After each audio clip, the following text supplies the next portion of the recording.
Muy buenas noches a todos, bienvenidos a un nuevo episodio de la trata de personas en la Argentina. En esta oportunidad la tenemos a María Gabriela Miel y nos va a estar hablando de cómo fue que ella se enteró que es víctima del tráfico de niños. Muy buenas noches, Gaby, ¿cómo estás? Buenas noches, Sole. Muchas gracias por esta entrevista. Gracias por invitarme a tu casa y recibirnos. Contame, ¿cuántos años tenés? Bueno, tengo 53 años. Nací el 6 de enero de 1971. Y en realidad lo que preguntabas vos, ¿cómo fue que me enteré? Esto fue el día que fallece mi mamá, en el 2010. Pocos días después, al otro día exactamente, le cuento a mi tía, cuñada de mi mamá, del fallecimiento de ella, de mi madre de crianza, estoy hablando. Le cuento a mi tía y mi tía, bueno, entre su llanto y demás, porque no lo podemos creer, el deceso de mi madre, porque ella estaba bien, sí, ella era una persona grande. Y bueno, y ahí digamos que se le escapa y me dice si yo no sabía que era adoptada. Su primer momento fue esa la palabra, esa la denominación, que fui adoptada. Le dije, no tía, yo no lo sabía. Me dice, ay, se me escapó y le había dicho a tu mamá, le había prometido durante años que no te lo iba a decir, pero yo pensé que te lo dijo ella en algún momento. Bueno, imagínate ya con ese antecedente, yo sigo hablando con ella. Bueno, al momento que mi tía me dice que soy adoptada, ese fue el primer término que, que manejé desde adopción. Me fijo en mi partida de nacimiento para poder ver si estaba allí la posibilidad de encontrar el legajo, el número de nacimiento, algo que me haga llegar a a la La documentación. documentación que le requería en ese momento para... Claro, la documentación en sí que figure de dónde vengo, quiénes son mis padres biológicos y demás. Me encuentro con que en mi partida de nacimiento figuran mis padres de crianza como padres biológicos. De hecho, quien firma es mi padre de crianza, María José Mieli. No está ni firmada esa partida de nacimiento por ni un médico, ni un obstetra, ni nada. Lo que sí, que me dijeron siempre ellos, que yo nací en San Juan. Y el cuentito, digamos, era que como mi padre era un viajante de comercio, viajaba por todo el interior del país, eh, él tenía que por negocios, mi mamá supuestamente estaba embarazada, con un embarazo ya muy avanzado, y tenían que ir a San Juan. Él ya tenía que ir a San Juan y fue con ella para no dejarla sola acá, y en realidad lo que fueron a hacer es irme a buscar a San Juan, ¿sí? Bueno, a partir de esto, de lo que me dice mi tía, empiezo a buscar. eh, lo primero que hice fue googlear mi nombre y mi apellido en las redes para ver si alguien me buscaba. Estoy hablando del 2010, yo me entero en el 2010, yo tenía 39 años cuando me entero. Y entonces, bueno, me fijo y no encuentro absolutamente nada. Con la primero que hablo es con Raíz Natal, que, bueno, es una ONG que ahora ya no existe. Y esa persona me hace, con la persona con quien hablo, me hace entender cómo hay que leer las partidas de nacimiento, certificados de nacimiento y demás. Y ahí es cuando llega mi primer acercamiento a la palabra apropiación. Apropiación. ¿Sí? Porque ella me dice y me aclara, no, quienes figuran ahí son los padres de crianza, significa entonces que esto no es una adopción, esto es una apropiación. Y la diferencia que hacemos en otras entrevistas, vale recalcarla en esta también. ¿Cuál es la diferencia que hay entre la adopción legal y el apropiado? Porque vos podés capaz hacer esa diferencia, que uno tiene, digamos, un legajo que puede acceder a la información cuando quiere y el apropiado no. Pero específicamente en la partida de nacimiento, ¿cuáles fueron los errores que fuiste viendo a lo largo de esta información que te fue llegando? Por ejemplo, estuvimos hablando hace un rato de un número que tiene, igual esto lo vamos a subir a redes para que ustedes lo vean, pero ¿qué te llamó la atención de esto y cuando viste al abogado, qué te dijo? Bueno, en realidad yo no tuve un primer acercamiento a un abogado. No Esto tuviste. fue siempre por motus propia, ¿no? Y lo primero que encuentro, bueno, es esta, mi partida de nacimiento con la que me manejé siempre. Y entonces yo trato de buscar en este tomo, en lo que dice acá, a ver qué puedo encontrar. Lo primero que me dicen, bueno, acá también, ¿no? Está todo donde se muestra que todo esto es una partida de nacimiento legal, pero los datos son apócrifos, es decir, no es una adopción, es una apropiación. Entonces, lo primero que me acerco yo es a la Casa de San Juan. La Casa de San Juan está en Cava, en Ciudad Autónoma de Buenos Aires, y pido, entonces, que me entreguen la partida de nacimiento real que corresponde a este nacimiento, a esta acta, ¿sí? Y me entrega lo mismo. Después, esto fue en el 2013, o sea, ya habían pasado 3 años desde que me enteré. Digamos que de cierta forma fui lento porque madurar esto, hoy justamente hablé con una psicóloga de esto y nos contaba esto es una forma de hacer un duelo, porque yo creía que mis padres de crianza eran mis padres biológicos.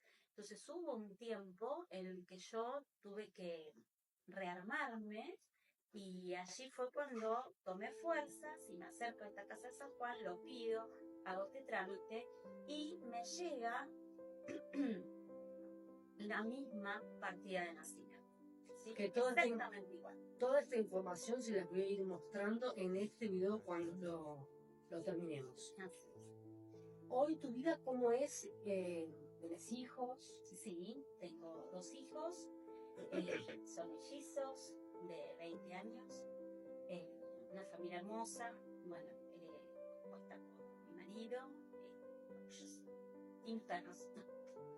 ¿Qué te hace seguir en esta búsqueda? ¿Qué te da fuerzas a vos que decís, vale la pena seguir este camino? Digo, por todo lo oscuro que hay atrás.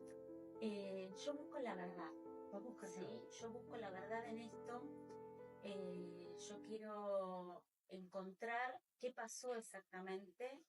Este cuento que me decían que fueron a buscar, que fueron a San Juan para que mi mamá me tuviera ya, porque por los negocios de mi padre y demás. Yo sé que fue un cuentito, una mentira, que con el tiempo no supieron darse cuenta que eso fue un delito, no pudieron afrontar ellos la verdad, no pudieron o quisieron quizás preservarme, pero cuando yo me entero ya con 39 años, una familia formada, para mí fue muy fuerte ese duelo, ese dolor que yo tuve. Hoy trato de llevarlo de otra manera, no del dolor, sino de una búsqueda con amor, una búsqueda de que lo que encuentre en esa verdad y o vínculo que puede existir o no, en ningún momento voy a juzgar a nadie, y lo que encuentre lo voy a valorar de una forma inmensa, sea solo esa verdad o el vínculo. Y no estoy hablando solo de una madre, estoy hablando también la posibilidad de encontrar hermanos o medios hermanos o primos. De hecho, me hice la línea ancestral, que hoy creo que es lo único que tengo verdadero y mío, porque yo siempre digo que en la búsqueda hay 3 aspectos o 3 patitas, ¿sí?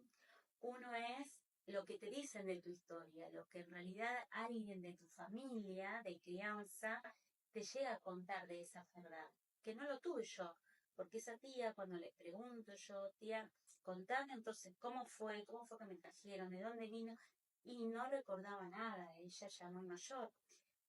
No tengo a nadie, a ningún familiar, ni amigo, ni allegado que me diga esa verdad.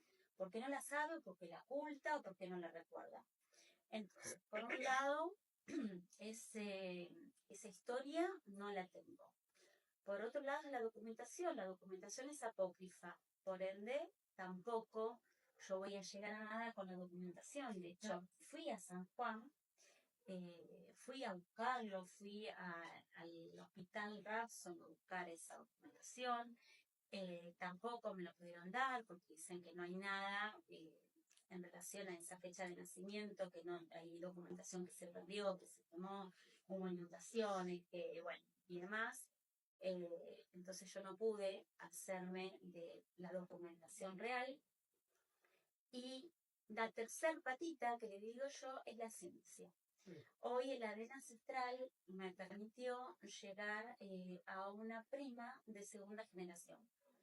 Esa prima de segunda generación tiene todo su árbol genealógico y de la mano de ella yo pude hacerle ADN a otros familiares más, y en ese ADN sigue habiendo coincidencias, y allí es cuando voy a poder llegar de algún modo a esa familia, a esa verdad, por más que sea solo un nombre y un apellido y no un vínculo, o ambos, va a ser mi verdad a partir de ahí.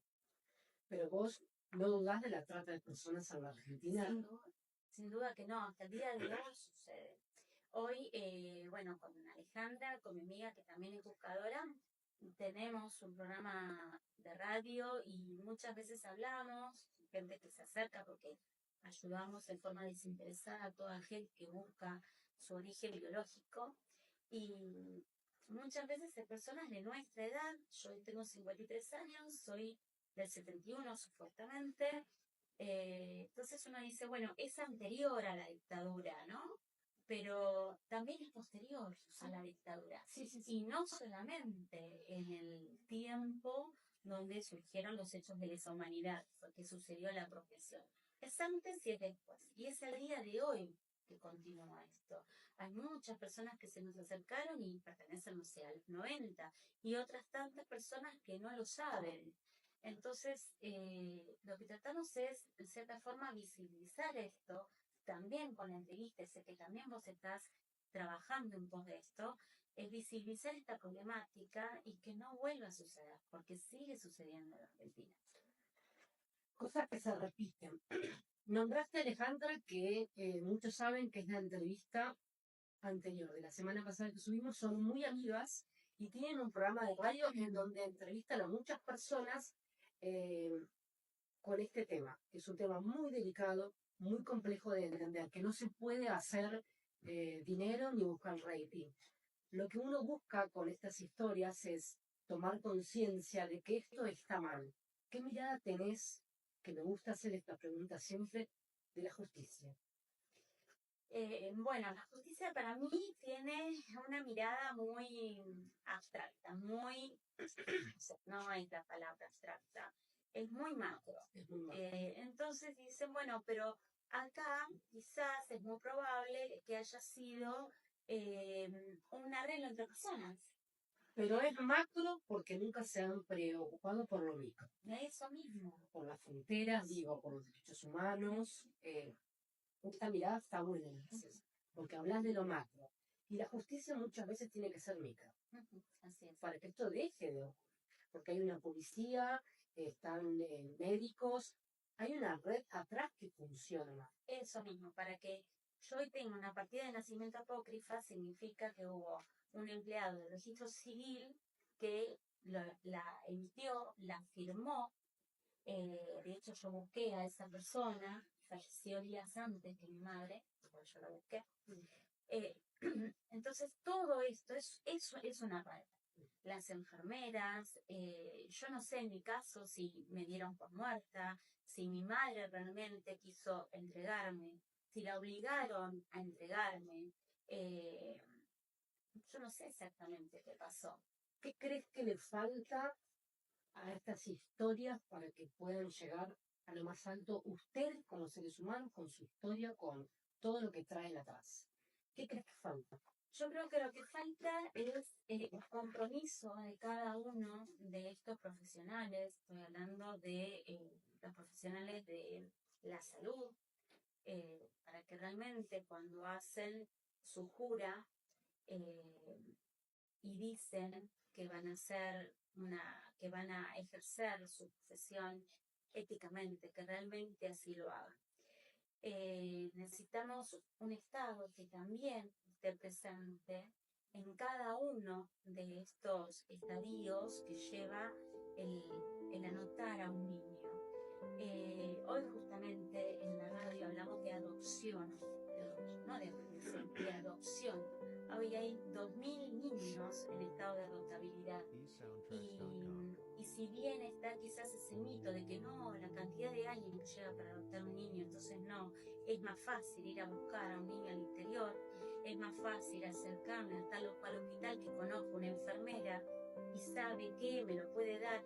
Entonces, no, por favor, no hagamos eso, nunca más, que no suceda más, que haya realmente una ley que realmente de alguna forma esas profesiones se lleven a cabo en manera profesional, ¿no? Y valga la redundancia, ética y dentro de la legalidad para que no vuelva a suceder bajo ningún ámbito, porque muchas veces también se habla que esto sucede en personas muy vulnerables, situación de pobreza, de desconocimiento, y no es así, pasa en todos los estadios. Es real que esto de la adopción, que lleva mucho tiempo en la Argentina, está hablado y dicho por muchas personas del ambiente artístico, por ejemplo, Polino, que estuvo 10 años esperándolo. ¿Por qué es tan complejo, si alguien te dijo, el trámite para llegar a la adopción de forma correcta? Bueno, lo que hoy justamente estuvimos hablando de este tema y entendimos que cada situación o cada niño en situación de adopción es muy distinto, tiene distintas necesidades. No hay que pensar solamente en la necesidad de los padres, sino también hay que pensar en las necesidades de esos niños. Que no es lo mismo adoptar un bebé, que no es lo mismo adoptar un nene, un niño, no sé, de 5 o 6 años o un adolescente, donde las historias son distintas.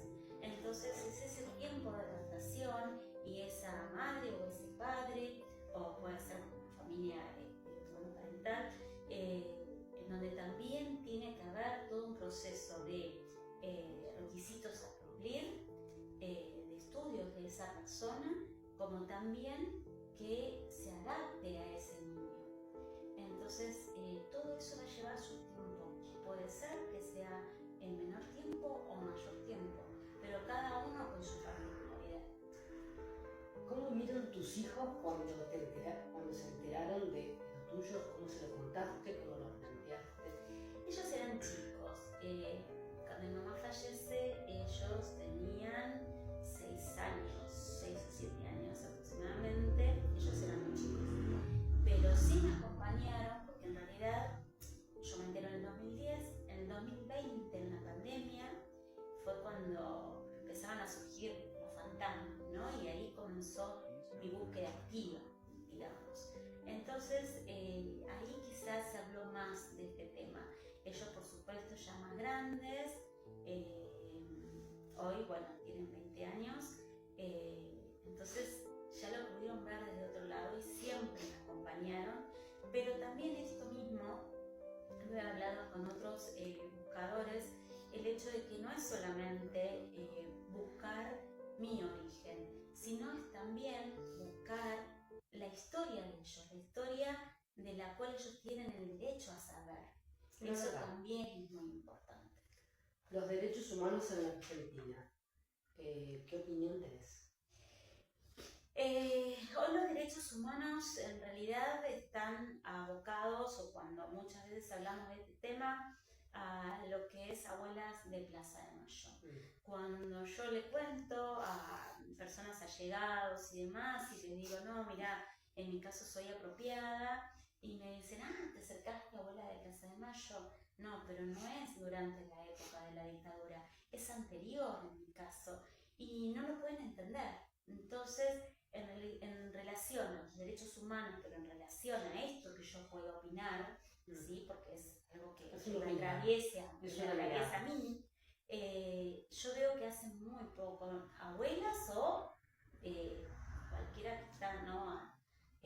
Con esto como responsabilidad, ¿sí? Hacen muy poco en relación a esto. No estamos, digamos, catalogados dentro del derecho a. ¿Por qué? Porque se dice que esto en algún momento fue un pacto, un contrato entre privados.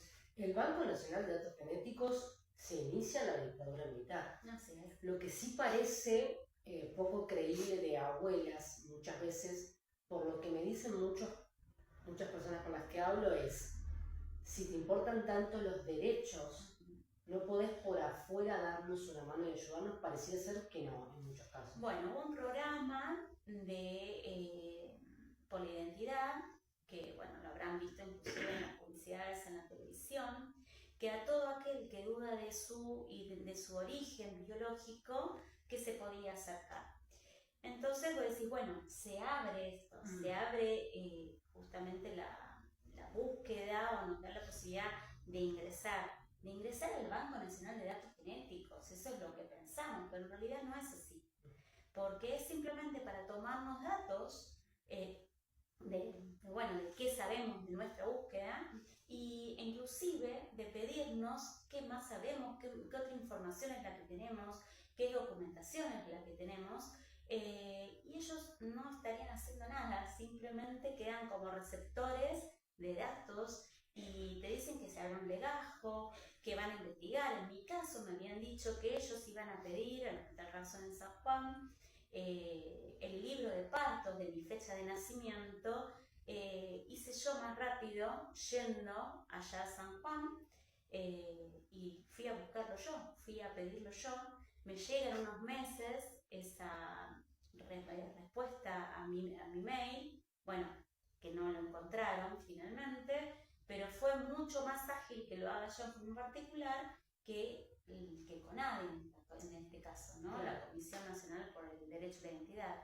Así que hoy por hoy lo que nos gustaría, sí, sin duda, y es lo que luchamos los buscadores, para que se abra este Banco Nacional de Datos Genéticos a todos. Por eso estuvieron hace un poquito en Congreso. Específicamente, ¿qué hablaron en esa reunión? En esa charla. En esa charla. Bueno, vimos, el pedido de charla fue con la vicepresidente, con Victoria Villarroel, y bueno, no pudo acercarse ella a la oficina, pero sí estuvimos hablando con el jefe de despacho de presidencia, con el doctor Enrique Bergali, quien nos recibió muy amablemente y nos escuchó allí. Y bueno, justamente esto es lo que le hablamos. Dijimos que también hay una ley, hay un pedido de una ley nacional. ¿Por qué? Porque hoy hay 11 provincias en nuestro país que tienen la ley del derecho a la identidad, y esas provincias entre sí no tienen esos convenios. Entonces, por ejemplo, hoy yo tengo la ley en provincia de Buenos Aires que está promulgada en el 2022, pero es una ley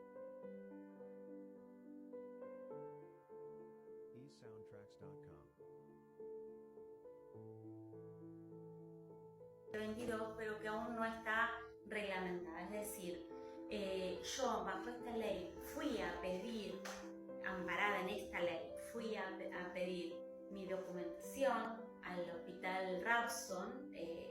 Lo que pido, y en realidad es en el libro de partos, que figure mi nacimiento, y ellos me lo podrían haber negado completamente el pedido de eso. ¿Por qué? Porque al no estar reglamentada no hay ningún tipo de multa para quien no la lleve a cabo, ¿no? a la ley. Entonces, bueno, eso es lo que buscamos, que todas estas leyes en sí que hoy existen en las distintas provincias, que haya convenios y también entre sí, porque yo vengo desde Buenos Aires, hoy mi lugar de residencia es la provincia de Buenos Aires, y eso es lo que me permite ir a San Juan a reclamar. Pero ¿qué pasa con una persona que nació acá en Buenos Aires y tiene que ir, o reside en otra provincia donde no hay ley, y tiene que ir a un lugar donde sí lo hay, no está amparado bajo esa ley, porque el lugar de residencia es otro. Entonces, este convenio entre provincias es el que tendría que existir. O bien una ley nacional por la identidad, donde yo pueda ir en forma particular a buscar mi documentación en el lugar en donde yo nací y que tengan ellos la obligación de dármelo y no tenga que ir de la mano de un letrado o bien con la firma de un abogado o tener que abonar o pagar a un abogado, porque hay mucha gente que no tiene esa posibilidad. Claro. Facilitar el acceso a la información, que debería de ser una cosa que esté al alcance de la mano de todos, pero en muchas ocasiones si no pagas no puedes acceder. Eso. Como el ADN ancestral que hacen ustedes, al que no todos pueden acceder. Perdón, es el ADN ancestral que, bueno, yo elegí hacer, es un ADN ancestral que hoy se comercializa en Mercado Libre, es un ADN ancestral de una ONG, la ONG, nuestra primera página, que lo comercializa acá en Argentina y cualquiera que pueda acceder a ese ADN, pero muchas veces es oneroso, no es de poca plata. Entonces, hay gente que no puede acceder y es lógico, ¿no? Y por eso es que pedimos que haya un Banco Nacional de Datos Genéticos para todos, para que todo aquel que quiera o necesite saber que pueda acceder. Sí, que haya un acompañamiento de los derechos humanos a todas las víctimas del tráfico de niños. Así es. Me va a mostrar un trabajo impresionante que hiciste en todos estos años, que me lo van a traer acá, de a poquito, para ir mostrándolo. De todos modos lo voy a subir a esto para que ustedes lo puedan ver, pero el trabajo es impresionante. ¿Qué hiciste acá? ¿Qué pasó para que sucediera esto? Bueno, yo en el 2020 me hice el ADN ancestral y salió solo una coincidencia de un primo de segunda generación, de una persona muy mayor, y el contacto de esa persona, que es un desprendimiento de ese árbol genealógico, ¿sí? Ahí también hay más personitas que están también ahí participando de ese árbol genealógico, del cual supuestamente yo formo parte. Esa persona, bueno, era mayor, una persona de más de 90 años, nunca contestó en el mail que te da esa plataforma. El ADN ancestral que hice fue de Family Tree y lo subí a la plataforma de MyHeritage. En MyHeritage ahí es cuando podés contactar mediante un mail y no tuvo una respuesta. Bueno, lo dejé pasar, iban llegando coincidencias, casi siempre suele ser de parentescos lejanos, de primo cuarto, quinto, pero siempre en este caso lo que tenían las coincidencias más significativas era que eran de San Juan. Entonces, bueno, bien, esa es parte de mi verdad, yo nací allá en San Juan. Fines del 2022 llega otra coincidencia de ADN de otra persona que hoy reside en España. Bueno, me dice que no sabía de mi historia ni nada, pero bueno, que igualmente me daba el acceso a su árbol genealógico. Entonces encontré la forma de poder compatibilizar ese árbol genealógico de esta última coincidencia con lo que tenía yo ya de coincidencias. Y por último, otra persona que también se lo hizo y también sale como coincidencia, y fue una prima de tercera generación, con mayor carga de ADN, claro, que es la cantidad de centimorgans, en la forma en que se mide. Esa persona, bueno, mucho más empática, ella vive actualmente en Buenos Aires, sus padres eran de San Juan y también pudo acceder a su árbol genealógico. De allí empiezo bueno, les cuento mi historia, me da el acceso a hablar con otras personas y se hizo otra persona más de su familia, se hizo el ADN y es por allí, ¿no? Más o menos, porque tenemos, además de la coincidencia en el ADN de una muy buena cantidad de centimorgans, también tenemos la coincidencia del cromosoma X. Claro. que hablándolo así simple, pero es mucho más complejo, es el cromosoma que heredamos del lado materno.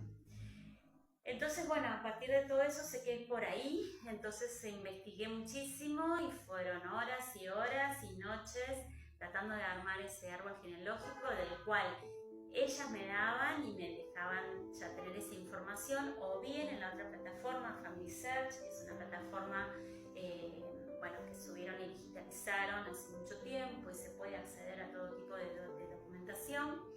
Allí también pude encontrar otras personas que subieron información, esos usuarios, yo me acerqué a esos usuarios, también hay otra prima lejana allí entre esos usuarios que subió información, la pude conocer a ella cuando fui a San Juan y me dio ya también acceso a su árbol, así que realmente yo no tengo otra cosa más que agradecer a la ciencia y agradecer a todas esas personas que empáticamente supieron entender lo que es esta búsqueda, lo que es de no tener una verdad y querer buscarla y necesitar solo ayuda de esas personas, y la obtuve. Son temas muy importantes que pareciera ser que a los que les tiene que importar no les importa. Historias de vida. Atrás de ellos tienen muchísimo para contar, desde lo personal a lo familiar. Por eso me comprometí a poder traer historias a mi canal con personas que tienen mucho para contar y que son escuchadas gracias a todos los que me siguen en esta red. Para cerrar, ¿qué te gustaría decir? ¿Qué deseas que pase en tu vida? Como lo dije ya varias veces, lo único que quiero es la verdad. Ya que haya o no un vínculo con las personas que me digan esa verdad, que puedan acceder, eso ya no queda en mis manos, ¿sí? Pero yo lo único que deseo es la verdad. ¿Por qué? Porque hoy como mujer no le puedo dar a mis hijos esa posibilidad de decirles, mira, estos son tus ancestros, y nosotros de esos ancestros heredamos mucho, ¿sí? Y también tenemos que sanar lo que sucedió, entonces es un trabajo continuo.